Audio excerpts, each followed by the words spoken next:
आज जो हम पढ़ने जा रहे हैं वो है सेकंड हाउस। सेकंड हाउस को हम एस्ट्रोलॉजी में बोलते हैं धन भाव, कि आपकी लाइफ में आपके पास पैसा कहाँ से आएगा। तो जहां भी सेकंड हाउस का लॉर्ड बैठा होगा जिस हाउस में, वहां से हमें पैसा बनेगा, हमारी वेल्थ बनेगी। उससे पहले मैं थोड़ा सा आपको एक बार, जैसे कल हमने हाउसेस के डिस्क्रिप्शन के बारे में बात की थी, आज मैं प्लैनेट्स के बारे में आपको बता देता हूँ, क्योंकि आगे जब हम पढ़ेंगे प्लैनेट का भी बड़ा इंपॉर्टेंट रोल उसमें होता है जब हम प्रिडिक्शन करेंगे।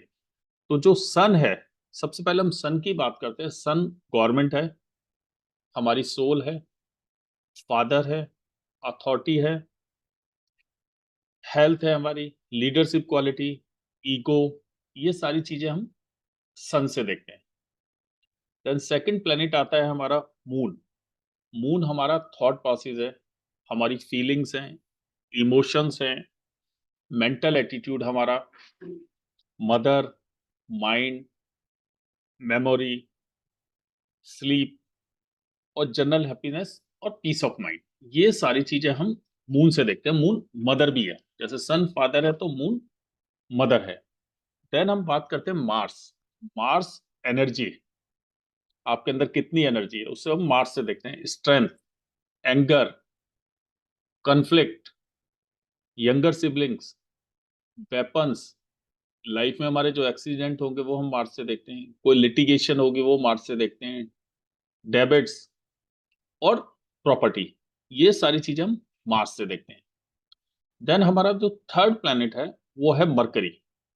मरकरी से हम इंटेलिजेंस चेक करते हैं, speech, networking, communication, writing, acting और शॉर्ट डिस्टेंस ट्रैवलिंग, ये सारी चीजें हम मरकरी से देखते हैं और मरकरी से हम सिस्टर को भी देखते हैं। देन बात आती है जुपिटर। जुपिटर है जो हमारा वेल्थ का कारण है, फॉर्चून है, धर्म है, रिलीजन है, नॉलेज है, हायर एजुकेशन कह सकते हैं हम, एथिक्स हमारे, moral, long distance travelling, teaching, गुरु और ट्रेडिशंस, ये सारी चीज हम जुपिटर से देखते हैं। उसके बाद हम बात करते हैं सैटर्न की। सैटर्न हमारा मिसफॉर्चून है, ग्रीफ है, लॉन्जिविटी है, रेस्पॉन्सिबिलिटीज हैं और हमारी चिंताएं हैं। ये सारी चीजें हम सैटर्न से देखते हैं और अपने कर्म को भी हम सैटर्न से देखते हैं। देन बात आती है वीनस। वीनस ब्यूटी है, लव है, मेल चार्ट में वाइफ है, हमारे क्लोथ्स हैं, लग्जरी है हमारी लाइफ की, व्हीकल्स हैं, मटेरियल हैप्पीनेस है, पेट्स एंड एनिमल्स, ये हम सारी चीजें वीनस से देखते हैं। देन बात आती है राहु।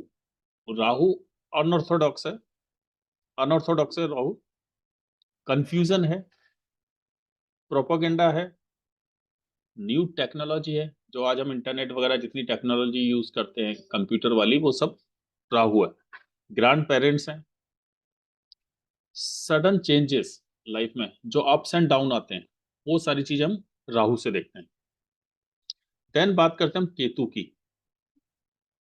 केतु स्पिरिचुअलिटी है, आइसोलेशन है, मोक्ष है और तंत्र मंत्र है। तो ये हमारे 9 प्लैनेट्स हैं। जब हम बात करते हैं कि किसी हाउस के लॉर्ड के, और उसके हम जब हाउसेस जो इसमें इन्वॉल्व होते हैं उनके नंबर्स की बात करते हैं, तो हमें इनके कारक तत्व को भी ध्यान रखना पड़ता है थोड़ा। रीजन क्या है कि अगर मान लो कहीं सैटर्न है तो सैटर्न चीजों को स्लो कर देता है, तो हमें इनके कारक तत्व भी पता होना चाहिए। चलो अब हम बात करते हैं सेकंड हाउस। जैसे मैंने आपको आप बोला, सेकंड हाउस हमारे धन भाव को दिखाता है, हमारी एक्यूमुलेटेड वेल्थ कितनी होगी इस जीवन में, वो हम सेकंड हाउस से देखते हैं। पैसा हमारे पास कहाँ से आएगा, वो हम सेकंड हाउस से देखते हैं। अब इसमें एक क्वेश्चन उठता है कि जैसे हम लोगों ने 12 हाउसेस को पढ़ा था, 10th हाउस कर्मा का है, हमारे प्रोफेशन का है।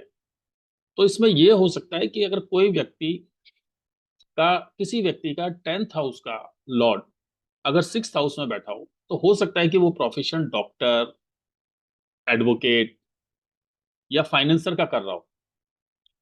बट उसके पास वेल्थ जनरेट कैसे होगी, अगर उसका सेकंड हाउस का लॉर्ड 7th हाउस में बैठा हुआ, तो हो सकता है कि उसने रिटेल शॉप खोल रखी हो, कोई रिटेल आउटलेट खोल रखा हो, तो वेल्थ उसकी वहां से जनरेट होगी। तो दो चीजें ये अलग अलग हैं, वेल्थ कहाँ से जनरेट होनी है और प्रोफेशन कहाँ से हम देखेंगे। अब हम सबसे पहले बात करते हैं कि अगर सेकंड हाउस का सब लॉर्ड, सेकंड हाउस का लॉर्ड अगर फर्स्ट हाउस में बैठा होगा, तो आपके पास जो वेल्थ जनरेट होगी वो आपके सेल्फ एफर्ट्स से होगी, अपनी मेहनत से होगी। अगर आपका सेकंड लॉर्ड अगर सेकंड हाउस में बैठा होगा, तो आपके पास जो वेल्थ जनरेट होगी या तो फैमिली बिजनेस से, जो आपका फैमिली बिजनेस है उससे हो सकती है, ज्वेलरी से, जेम से, स्टोन से, इनके काम करने से हो सकती है, और बैंकिंग सेक्टर में काम करने से आपके पास वेल्थ की जनरेशन हो सकती है। देन बात करते हैं हम थर्ड हाउस। जो थर्ड हाउस है वो हमारा सेल्फ एफर्ट्स का भी है, जैसे मैंने बताया था। तो थर्ड हाउस कमीशन का भी है, कि आप कोई कमीशन का काम करते हो, उससे आपकी वेल्थ जनरेट हो सकती है। आप फ्रेंचाइजी बिजनेस जैसे होता है, हम किसी चीज की एजेंसी ले लेते हैं, उससे भी आपकी वेल्थ जनरेट हो सकती है। और टूर एंड ट्रैवल के काम से भी आपकी वेल्थ जनरेट हो सकती है। डॉक्यूमेंटेशन के काम से वेल्थ जनरेट हो सकती है। तो जो हमारे थर्ड हाउस के जितने भी सिग्निफिकेंस हैं, उनका काम करने से हमारी वेल्थ जनरेट हो सकती है।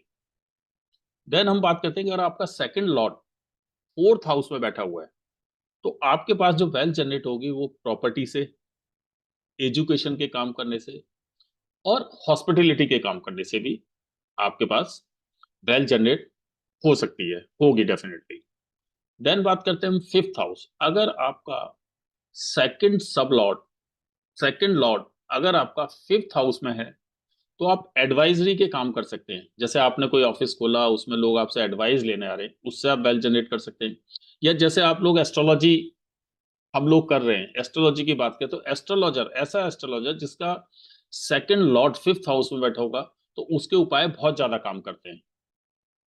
तो उस तरह की हम एडवाइस कर सकते हैं। उपायों के जरिए हम रेमेडी, अगर किसी क्लाइंट को रेमेडी देंगे तो उससे हम अपना वेल्थ जनरेट कर सकते हैं, उसको वो रेमेडी बहुत काम आएगी। देन बात आती है सिक्स हाउस।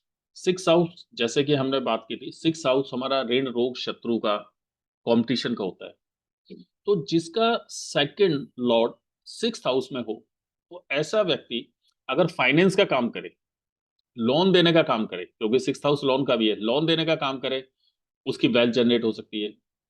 लॉयर हो, डॉक्टर हो, तो इन सब चीजों से उसकी वेल्थ जनरेट हो सकती है। देन हम बात करते हैं सेवंथ हाउस। सेवंथ हाउस जैसे कि आप सब लोग जानते हैं, रिटेल बिजनेस। अगर वो व्यक्ति रिटेल बिजनेस करेगा तो उसकी वेल्थ जनरेट होगी। कोई ग्रोसरी शॉप खोल ले, किसी भी तरह की डेली नीड्स के आइटम की शॉप खरीद ले, को खोल ले, किसी भी तरह का कोई काम कर ले जिसमें कस्टमर उसके पास चल के आए, रिटेल आउटलेट हो, तो उसकी वेल्थ वहां से जनरेट होगी। अब बात करते हैं हम एट्थ हाउस। एट्थ हाउस जैसे कि अगर किसी का सेकंड लॉर्ड एट्थ हाउस में बैठा होगा, तो वो वेल्थ कैसे जनरेट करेगा। जैसे कि हम सब लोग जानते हैं कि सेकंड हाउस कौन है, हमारा, और सेवंथ हाउस कौन है, एट्थ हाउस कौन है, सामने वाले का पैसा। तो ऐसा व्यक्ति इन्वेस्टर, लोगों के पैसे इन्वेस्ट करा के कमाई कर सकता है, अपनी वेल्थ जनरेट कर सकता है। किटीज जैसे हम डालते हैं, कमेटियां डालते हैं, उसके थ्रू वो वेल्थ जनरेट कर सकता है। तंत्र मंत्र विद्या के थ्रू जनरेट कर सकता है, क्योंकि एट्थ हाउस तंत्र मंत्र विद्या का भी है, उसके थ्रू जनरेट कर सकता है। LIC, LIC के बिजनेस से वो अपना वो जनरेट कर सकता है। टैक्सेशन के काम से अपना पैसा जनरेट कर सकता है, वेल्थ जनरेट कर सकता है। तो एट्थ हाउस को हम इस तरह से देखेंगे। जब बात आती है नाइन्थ हाउस की, नाइन्थ हाउस में आदमी कंसल्टेंसी के थ्रू पैसा बना सकता है, अपनी वेल्थ जनरेट करता है। हायर एजुकेशन, हायर लर्निंग के थ्रू पैसा जनरेट कर सकता है।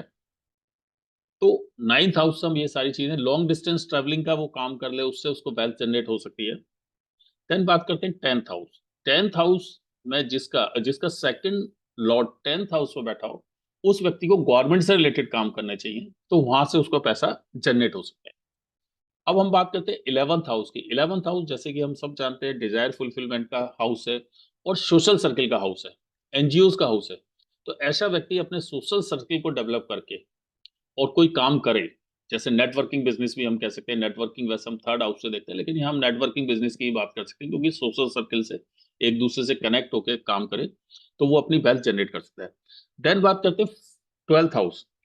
जो 12th हाउस है, ऐसे व्यक्ति की generate wealth generation export import के काम से हो सकती है, फॉरेन जाके वो रहने लग जाए उसके काम से हो सकती है। तो इस तरह से हम 12 हाउसेस की वो देखते हैं कि उसको वेल्थ व्यक्ति को कहां से बनेगी। ठीक है जी। राधे राधे।